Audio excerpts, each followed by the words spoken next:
ये चेक प्रदान करें। हम सर्वप्रथम आमंत्रित करेंगे श्री विक्की कुमार जी को कि आप मंच पर आएं और माननीय मुख्यमंत्री महोदय के कर कमलों से अपने रोजगार के लिए चेक को प्राप्त करें। इसके उपरांत हम आमंत्रित करेंगे आमना खातून जी को। तालियों के साथ माननीय मुख्यमंत्री महोदय को धन्यवाद ज्ञापित करें।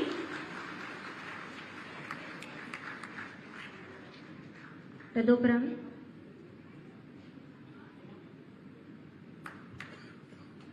आमना खातून जी पीएम स्वनिधि योजना के प्रथम ऋण में पथ विक्रेता।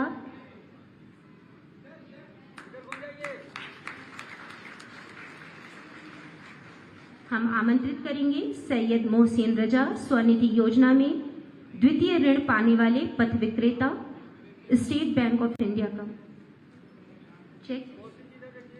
माननीय मुख्यमंत्री महोदय वार्ता करते हुए सबा फातिमा जी, स्टेट बैंक ऑफ इंडिया की ओर से द्वितीय ऋण में पथ विक्रेता का चेक प्राप्त करते हुए माननीय मुख्यमंत्री महोदय के कर कमलों से। प्रधानमंत्री स्वनिधि योजना के तृतीय ऋण में सुग्रीव कुमार जी।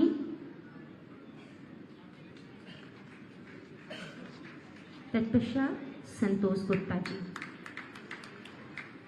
संतोष गुप्ता जी स्वनिधि योजना में तृतीय ऋण पाने वाले पथ विक्रेता। डिजिटल ट्रांजैक्शन में उत्कृष्ट प्रदर्शन करने वाले लाभार्थी श्री हरिकेश शर्मा जी। डिजिटल ट्रांजैक्शन में इन्होंने उत्कृष्ट प्रदर्शन किया है डिजिटल इंडिया के साथ। तालियों के साथ आप सभी इनका उत्साहवर्धन करें। श्री पराग कुमार गुप्ता जी डिजिटल ट्रांजैक्शन में उत्कृष्ट प्रदर्शन करने वाले लाभार्थी माननीय मुख्यमंत्री महोदय के कर कमलों से सम्मानित होते हुए प्रधानमंत्री आवास योजना शहरी के लाभार्थियों को मंच पर आमंत्रित करेंगे श्रीमती शीला रानी पांडे जी।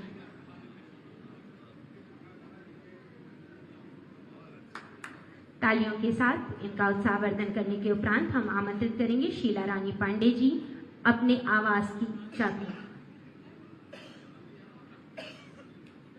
यह सुखद क्षण कि आज अपना आवास की चाबी प्राप्त करते हुए इसी क्रम में हम आमंत्रित करेंगे ममता जी को।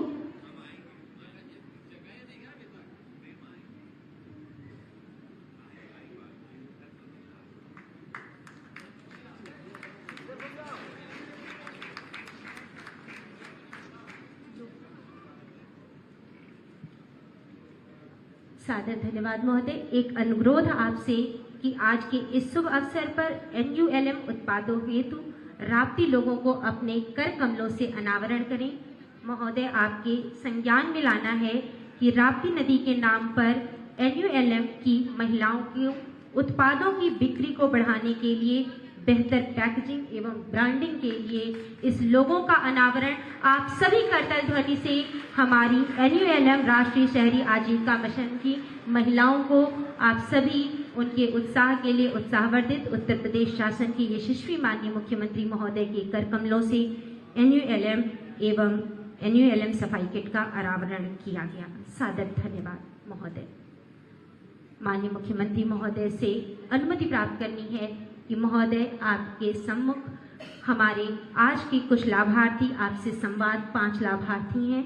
इस क्रम में हम सर्वप्रथम रामानंद गुप्ता जी से अनुरोध करेंगे कि आप माननीय मुख्यमंत्री महोदय को अपने रोजगार एवं आगामी भविष्य के बारे में माननीय मुख्यमंत्री महोदय से वार्ता कर उन्हें अपने अनुभव बताएं। महाराज जी प्रणाम।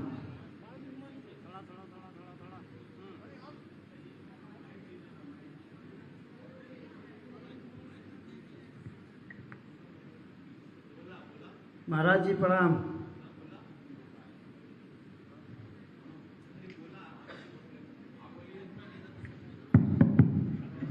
बैंक से मैं।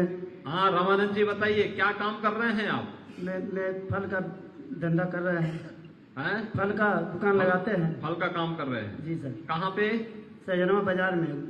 सैजनवा से है। गोपाल गुप्ता के सामने। ओह बहुत सुंदर। कितने का लोन मिला था? 10,000 का मिला था, 20,000 का फिर मिला है।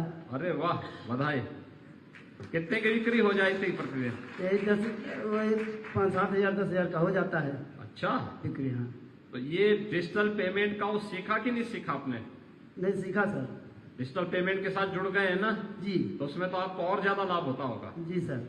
बहुत सुंदर, बहुत अच्छा काम कर रहे हैं आप तो। जी आपको देखिए, अगर आप जैसे काम कर रहे हैं ऐसे और भी लोग सीख जाएंगे ना, जी सर, करने कर सीख जाएंगे सर। कर्ज किसी को लेने की आवश्यकता नहीं पड़ेगी और अगली बार आपको 50,000 का कर्ज मिल जाएगा। जी सर। और तीसरी बार कर्ज लेने के बाद 50,000 की बिक्री जब आप करने लग जाएंगे तो आपको बाद में पक्की दुकान कहीं भी मिलने में कोई दिक्कत नहीं आएगी। जी सर।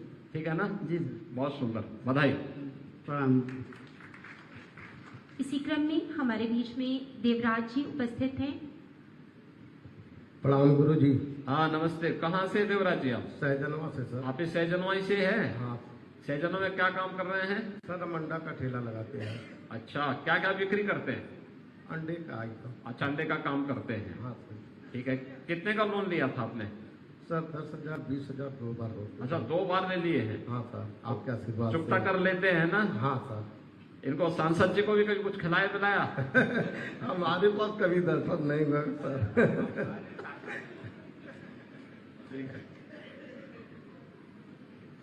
चलिए, बहुत सुंदर। डिजिटल पेमेंट सीख गए आप भी? हाँ सर। तब तो आपको भी और लाभ होता होगा। हाँ, मिलता है। और भी लोगों को बताओ डिजिटल पेमेंट का क्या लाभ है, और अगली बार 50,000 का लोन ले लेंगे आप पे, हैं? आपका आशीर्वाद। बहुत सुंदर। प्रधानमंत्री मोदी जी ने देखिए गरीबों के कल्याण के लिए कितनी योजनाएं चला दी, और जिस कार्य के लिए पहले आपको महंगे दाम पर ब्याज लेना पड़ता था, आज आपको देखिए बैंक आपको दे रहा है, ये लगभग ब्याज मुक्त ऋण हो गया ये, और साथ साथ सम्मानजनक ढंग से जब मर्जी तब बैंक से लोन ले सकते हैं। ठीक है ना? बधाई आपको। प्रणाम गुरु जी। इसी क्रम में हेमंत जी कस्बा संग्रामपुर से उपस्थित हैं। हम मीडिया बंधु से अनुरोध करते हैं कि आप थोड़ा सा कोऑपरेट करें।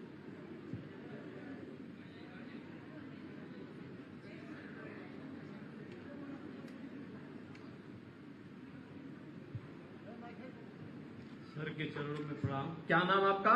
सर हेमंत कुमार। अच्छा, बहुत सुंदर। उनवल से हैं? जी सर, उनवल कस्बा संग्राम। बहुत सुंदर। क्या काम कर रहे हैं आप उनवल में? सर पकौड़े और सब समोसे बेचते हैं। अच्छा, पकौड़े और समोसा। जी सर। बहुत सुंदर। कितने का लोन लिया था आपने? 10,000 का पहले लिया था, वो पूरा कर दिया, 20,000 का लिया है सर। अरे वाह, अब डिजिटल पेमेंट के साथ भी जुड़ गए हैं। जी सर। जी सर। लोन मिलने में कोई दिक्कत तो नहीं है? कोई प्रॉब्लम नहीं सर। अब 20,000 के जब चुकता कर लेंगे 50,000 पे आपका दावा हो जाएगा। जी सर। जी सर। क्यों? जी सर। और उसके बाद जो है आपका तो बाद में फिर बहुत आगे का रास्ता खोलेगा उधर। ठीक ठीक है, बहुत सुंदर। ठीक। प्रणाम सर। कोई दिक्कत तो नहीं थी? कोई पैसा वैसा तो नहीं मांगता ना? नहीं सर, कोई पैसा नहीं। दुकान में कोई फ्री में खाने का प्रयास तो नहीं करता है? नहीं सर। ठीक है। सांसद जी भी कभी आए खिलाने खुलाने खाने के? आए थे, चुनाव में आए थे। आए थे। सर जी। ठीक है, ठीक है। प्रणाम सर। हेमंत कुमार। जी सर। बहुत सुंदर। उनवल कस्बा संग्रामपुर। हाँ, जान दे उन जान दो। इसी क्रम में हम शिव नारायण गुप्ता जी पिपराइच से उपस्थित हैं। प्रणाम महाराज जी। हाँ नमस्ते जी, क्या हाल चाल है शिवनारायण जी? सब ठीक है महाराज जी। बहुत सुंदर। आपने कितने का लोन लिया था 10,000 का। और क्या काम कर रहे हैं? यही बिस्कुट सिगरेट बीड़ी अच्छा, ये सब काम कर रहे हैं वहाँ पे? यही सब बेच रहे हैं। उसी ठेले में बिकता है ये?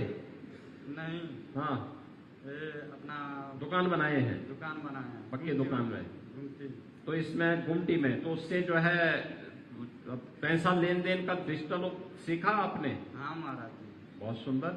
कोई दिक्कत? कोई दिक्कत नहीं।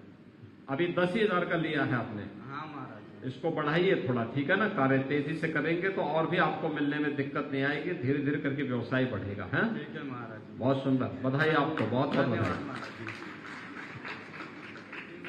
और श्री सनी जी उपस्थित हैं नगर क्षेत्र से। प्रणाम महाराज जी। हाँ नमस्ते, कैसे हैं जी? ठीक है सर। क्या क्या काम कर रहे हैं आप? सब्जी बेच रहे हैं। सब्जी बेचने का काम कर रहे हैं। कितने का लोन लिया आपने? 10,000 का। 10,000 का। कहाँ पे बेच रहे हैं? मंडी के पास। फल मंडी के पास में? हाँ सर। ठीक है, बहुत। और कोई दिक्कत तो नहीं होती? नहीं सर, कोई दिक्कत नहीं। ठीक है, बहुत सुंदर। तेजी के साथ बढ़ाइए, सब्जी तो हर व्यक्ति खाता ही है। हाँ। ठीक है ना? हाँ सर। हाँ, तेजी से अपना काम करिए, कोई दिक्कत नहीं होगी उसमें, ठीक है। धन्यवाद महोदय एवं धन्यवाद जनमानसगण। इसी क्रम में माननीय मुख्यमंत्री महोदय के सम्मुख पीएम स्वनिधि योजना के अंतर्गत जनपद गोरखपुर में माननीय मुख्यमंत्री महोदय की आकांक्षाओं के अनुरूप जो भी योजनाएं संचालित की जा रही हैं, उनका एक संक्षिप्त वीडियो माननीय मुख्यमंत्री महोदय के सम्मुख प्रस्तुत है।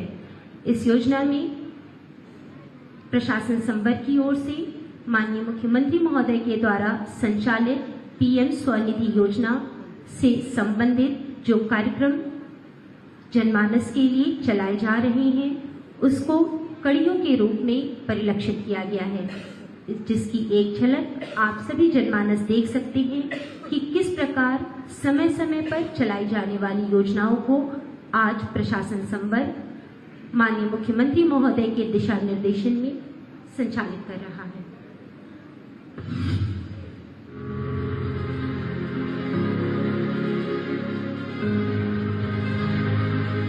देश के करोड़ों रेहड़ी पटरी दुकानदारों को अपना व्यवसाय चलाने के लिए आसानी से पूंजी मिले, इनकी आजीविका को नई ऊर्जा मिले। आजादी के बाद पहली बार यशस्वी प्रधानमंत्री श्री नरेंद्र मोदी जी की प्रेरणा से इस दिशा में अभिनव पहल हुई। यह नई शुरुआत है पीएम स्वनिधि योजना। स्वनिधि से रोजगार, स्वरोजगार, स्वरोजगार से स्वावलंबन और स्वावलंबन से स्वाभिमान की यात्रा का अहम पड़ाव है पीएम स्वनिधि योजना। रेहड़ी पटरी दुकानदारों को 10-10 हजार रुपए के आसान ऋण की सुविधा, नियमित भुगतान पर सब्सिडी, डिजिटल लेन देन पर कैशबैक और समय पर भुगतान करने पर अगली बार और बड़े लोन की व्यवस्था ने रेहड़ी पटरी व्यवसाय को नई गति दी है। साथियों, हमें याद रखना है कि स्वनिधि योजना सिर्फ लोन देने की योजना पर नहीं है, बल्कि ये रेहड़ी पटरी और ठेले वाले हमारे साथियों का आर्थिक सामर्थ्य बढ़ाने का अभियान है। ये स्वनिधि स्वाभिमान की जड़ी बूटी है। यह अभिनव योजना माइक्रो इकोनॉमी की ताकत और स्ट्रीट वेंडर का सहारा बनकर उभरी है। माननीय मुख्यमंत्री योगी आदित्यनाथ के नेतृत्व में पीएम स्वनिधि योजना के त्वरित क्रियान्वयन से उत्तर प्रदेश लगातार देश में अग्रणी राज्य है। पीएम स्वनिधि के सफलतम 3 वर्ष पूर्ण होने के अवसर पर आज माननीय मुख्यमंत्री जी के कर कमलों से स्वनिधि महोत्सव का शुभारंभ एवं रेहड़ी पटरी व्यवसायियों का सम्मान किया जा रहा है। स्वनिधि से स्वाभिमान, नई उत्तर प्रदेश की पहचान।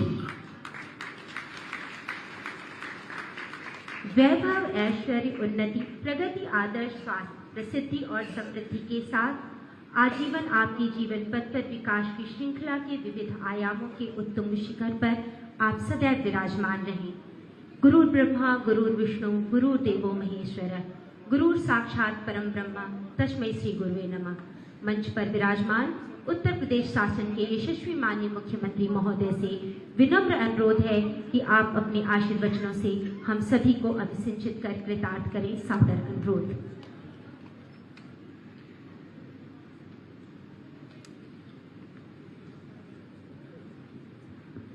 प्रधानमंत्री स्वनिधि योजना के लाभार्थियों से संवाद के आज के इस कार्यक्रम में मंच पर उपस्थित गोरखपुर के लोकप्रिय सांसद श्री रविकिशन शुक्ला जी, बांसगांव के लोकप्रिय सांसद श्री कमलेश पासवान जी, जिला पंचायत के अध्यक्ष श्रीमती साधना सिंह जी, प्रदेश के मुख्य सचिव श्री दुर्गा शंकर मिश्र जी,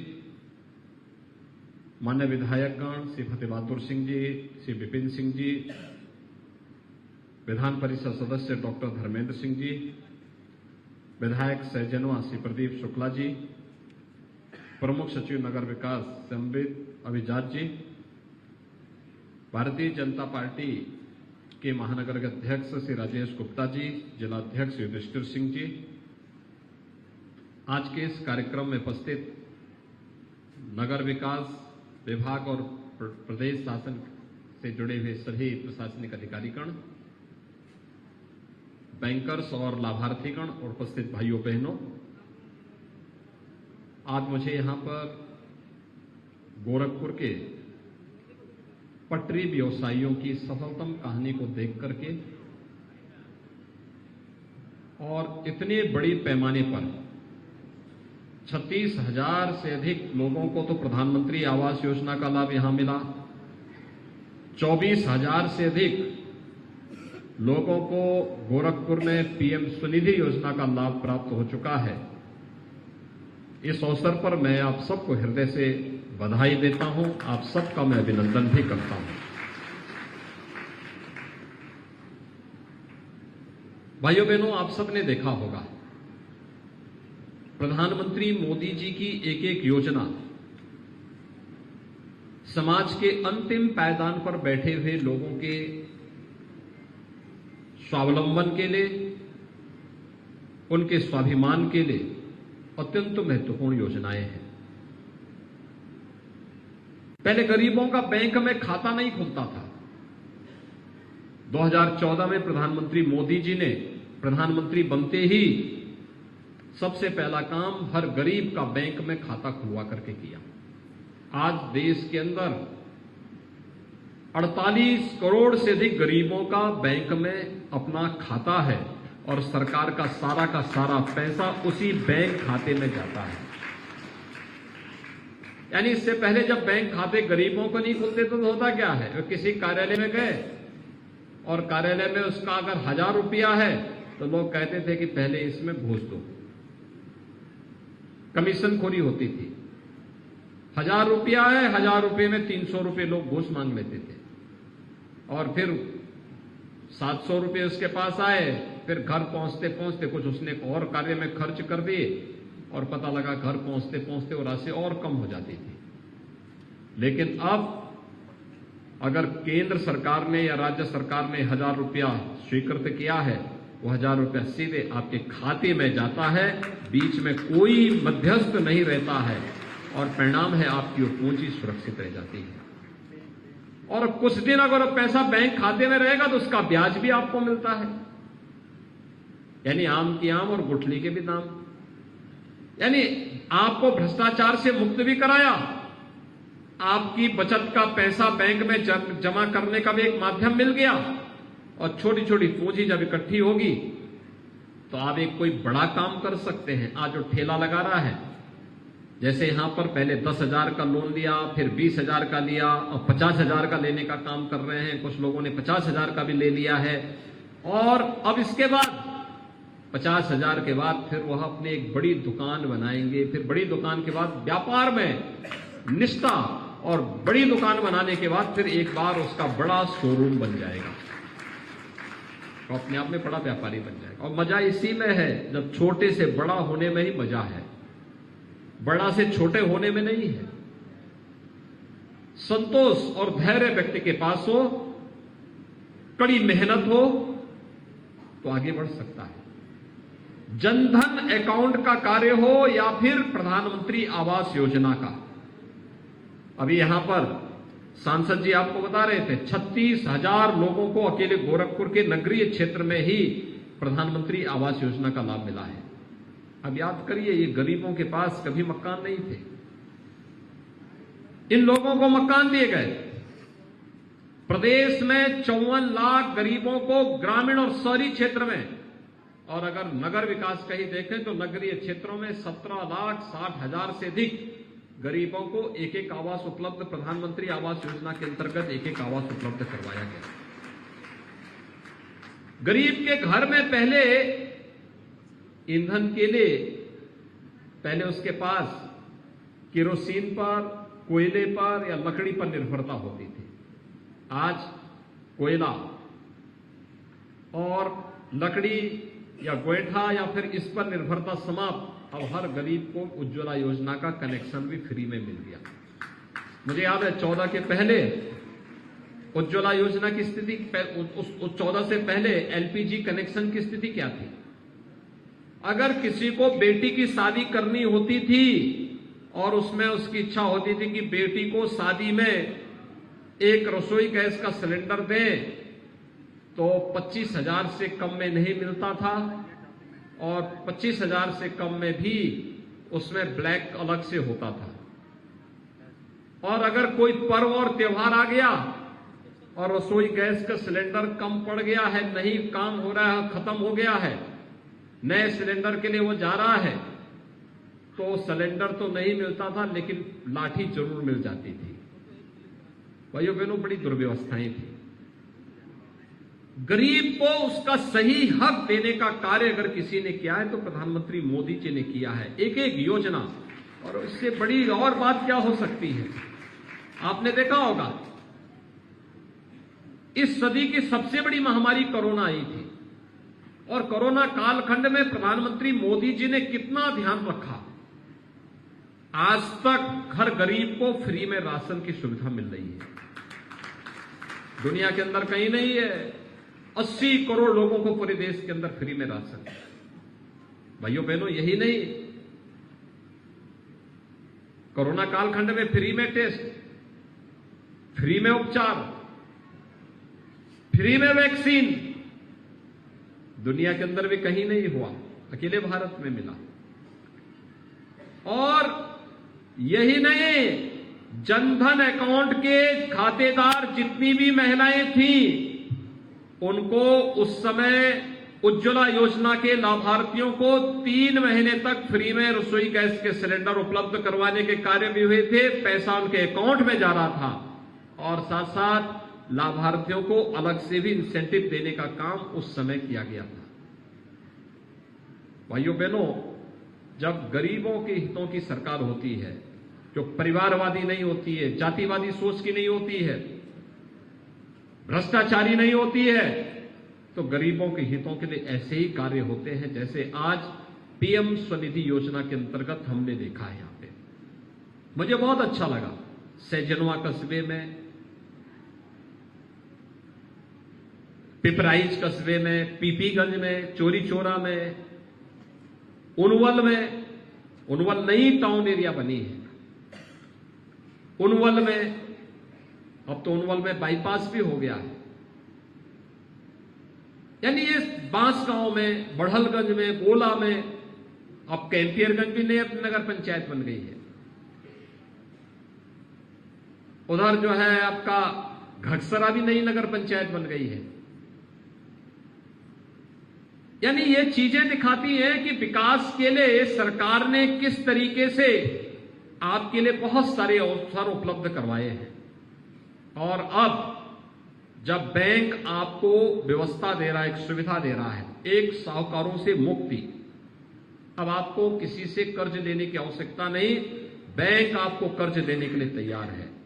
और फोन का इस्तेमाल करते हैं, थोड़ा सा सीख लें, डिजिटल पेमेंट के साथ थोड़ा अभ्यास कर लेंगे ना, तो आपका ये जो ऋण है, जो ये लोन है, ये ब्याज मुक्त हो जाएगा और फिर इसमें इंसेंटिव भी मिलेगा।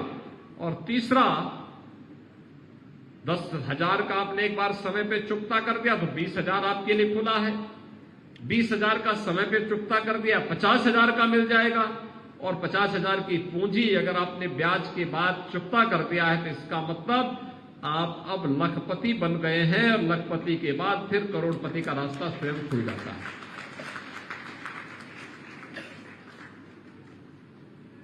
सरकार आपके हितों को संरक्षित करने के लिए पूरी प्रतिबद्धता के साथ कार्य कर रही है।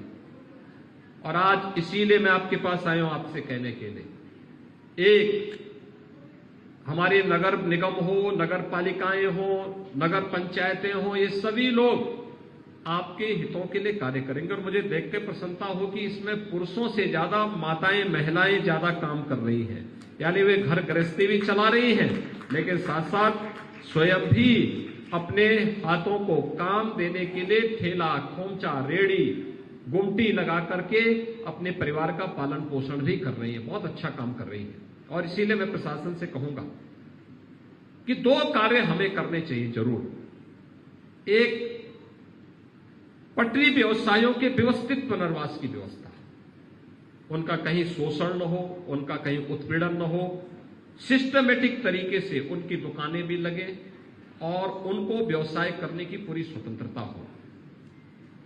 दूसरा, 10,000 के बाद जिन्होंने चुकता किया उन्हें 20,000 का लोन मिले, इसके लिए कैंप आयोजित करना। 20,000 का चुकता जिन्होंने कर लिया उसको 50,000 का लोन मिले, इसकी चुकता करना। और अगर उसके बाद उसको स्पेस की आवश्यकता है तो नगर निकाय एक व्यवस्था बनाए कि खाली जगहों पर कुछ पक्की दुकानें, छोटी छोटी दुकानें बना करके उसमें 50,000 से अधिक का व्यवसाय करने वालों को फिर वहां पे व्यवस्थित पुनर्वास करने की तैयारी करनी चाहिए। एक सिस्टम के साथ जोड़ो, एक छोटे को बड़े यानी सीढ़ी दर सीढ़ी चढ़ने का कार्य। अब जो व्यक्ति 50,000 का व्यवसाय कर दे रहा है उसके बाद उसको और स्पेस की आवश्यकता पड़ेगी। अब वो ठेला नहीं, गुमटी नहीं, बल्कि उसके पास अपनी एक पक्की दुकान होनी चाहिए।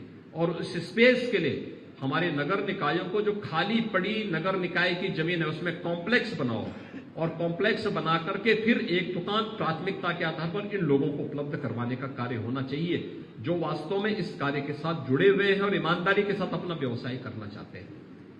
लेकिन साथ साथ मेरी आप सभी अपील होगी, अपील ये कि आप जहां व्यवसाय कर रहे हैं वहां की साफ सफाई की व्यवस्था और वहां की सुरक्षा के बारे में चिंता करना। इस बात को देखना उस बाजार की छवि आपके कार्य पद्धति और आपके व्यवहार पर निर्भर करेगी। जनता के साथ हमारा व्यवहार बहुत सौहार्दपूर्ण होना चाहिए, अच्छा होना चाहिए एक, लेकिन साथ साथ हम ये भी व्यवस्था सुनिश्चित करें कि वहां गंदगी भी नहीं होनी चाहिए। यानी गंदगी भी ना हो, क्योंकि गंदगी होगी तो फिर लोग भी नहीं आएंगे, बीमारियां बढ़ेंगी। गंदगी से भी हमारा प्रयास हो कि हम ठेला लगाते हैं, खोमचा या गुमटी लगाते हैं, उसके साथ एक छोटा सा कूड़ादान भी रखें। कोई कूड़ा होता है उसको उसमें डाल दें। और जब नगर निगम की या नगर पंचायत की टीम सफाई वाली आती है तुरंत उस कूड़े को वहां डाल करके या कूड़ेदान में डाल करके नगर की सफाई भी हमारी जिम्मेदारी होनी चाहिए। क्योंकि नगर हमारा है, वो बाजार हमारा है, वो बाजार हमें रोजी रोटी के साथ जोड़ रहा है, हमें और हमारे परिवार को स्वावलंबन के साथ जोड़ रहा है। उसके प्रति भी हमारा दायित्व होना चाहिए। और एक कार्य अगर हम कर सकते हैं, एक साथ कर लेंगे, बहुत बड़ा कार्य हो सकता है। और आप देखना आपकी प्रगति होगी, उन्नति होगी। याद रखना, मां लक्ष्मी गंदगी में नहीं आती है, स्वच्छता में आती है, जहां साफ सफाई होगी। आप देखते होंगे दीपावली के अवसर पर हम लोग घरों की लिपाई पुताई करते हैं, खूब लिपाई पुताई करते हैं, जिससे घर में लक्ष्मी का वास हो, घर में धन धान्य हो, ऐश्वर्य हो। ऐसे ही साफ सफाई की व्यवस्था अपने नगर में, अपने बाजार में, जहां हम व्यवसाय कर रहे हैं वहां पर ऐसा नहीं कि हमने कोई चीज बेची और उसके बाद जो है आए, पता लगा रवि किशन आए आपकी दुकान में, उन्होंने छोला भटूरा खाया और उसके बाद जो है पत्तल वही सड़क पे फेंक दिया, आप चुपचाप बैठ के देख रहे हैं। ऐसा नहीं होना चाहिए। खाया तो उसमें एक कूड़ादान होना चाहिए, उसमें फेंक दिया, उसमें रखो, और जब वो आया तो उसमें साफ कर दिया। ऐसे होना चाहिए ना साफ सफाई। उस साफ सफाई के साथ मैं इसलिए बोल रहा हूं क्योंकि अभी उन्होंने नोट किया है कि उनवल में वो पकोड़े वगैरह बिकते हैं ठेले में। अब वो जाएंगे वहां पर, तो जब वहां जाएंगे तो वहां पर उनको जरूर मिलेगा। और इसलिए भाइयों बहनों, स्वच्छता का ध्यान हमें रखना होगा। सुरक्षा के लिए भी सतर्क रहना पड़ेगा, क्योंकि ठेले, बहुत सारे ठेले लगते हैं एक साथ। अगर हम व्यवस्थित रूप से लगा देंगे तो सबकी बिक्री हो जाएगी। लेकिन देखना होगा कोई अपरिचित व्यक्ति या ऐसा व्यक्ति न हो जो सुरक्षा में सेंध लगाने वाला हो, महिलाओं की सुरक्षा हो, बच्चों की सुरक्षा हो। इसके प्रति सतर्कता बरतनी पड़ेगी। व्यापार की सुरक्षा है, इन सब के प्रति भी हमें किसी संदिग्ध व्यवस्था के साथ, संदिग्ध व्यक्ति से बचने की आवश्यकता है। अगर हम सब कर पाएंगे तो एक बड़ा कार्य होगा। आज मुझे बहुत अच्छा लगा कि इन सभी स्वनिधि योजना से जुड़े हुए प्रधानमंत्री मोदी जी की इस महत्वपूर्ण और महत्वाकांक्षी योजना को सफलतापूर्वक लागू करने के लिए उत्तर प्रदेश ने जो कार्य किया है, 12 लाख